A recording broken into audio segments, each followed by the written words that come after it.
Welcome to the شو۔ یہ 2025 کا سال آ چکا ہے۔ پاکستانی سیاست کے پچھلے 50-60 سال 70 سال یا 77 سالوں پہ اگر نظر دوڑائیں تو ہر طرح کے نشیب و فراز نظر آتے ہیں۔ اس وقت جو پاکستان کی صورتحال ہے، سیاسی صورتحال ہے، معیشت کی جو صورتحال ہے، سماجی جو صورتحال ہے، اس میں کافی زیادہ بہتری کی گنجائش ہے۔ بہت زیادہ تحمل اور برداشت کی ضرورت ہے۔ پاکستان کو آگے بڑھانے کی ضرورت ہے۔ پاکستان کو قائد اعظم کے جو اقوال تھے، یونٹی، فیتھ اینڈ ڈسپلن، جو اصول انہوں نے دیے تھے، ان پہ چلانے کی ضرورت ہے۔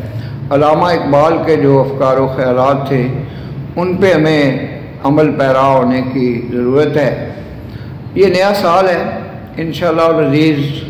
یہ سال تو سارے ماہ و سال جو ہے وہ گزرتے چلے جا رہے ہیں، تو اگر کہیں سے کوئی روشنی نظر آ جائے، اگر اندھیرا چھٹ جائے تو پاکستان کے لیے بہت بہتر ہوگا۔ دشمن جو ہے وہ اس طاق میں ہے کہ پاکستان کا خدا نخواستہ کوئی حالات جو ہیں وہ خراب رہیں، یا پاکستان کے حالات میں کوئی مزید یعنی زوال کا ایک سلسلہ ہو۔ لیکن وہ جو احمد ندیم قاسمی نے کہا تھا کہ جو ہمارا ملک ہے وہ ہمیشہ سلامت رہے اور سرسبز و شاداب رہے، تو ہم نئے سال کی آمد پر جو ہے وہ دعا کرتے ہیں کہ پاکستان کو ہمیشہ ترقی کی راہ پہ گامزن رکھیں، اللہ تعالیٰ جو ہے وہ اس کی حفاظت کرے۔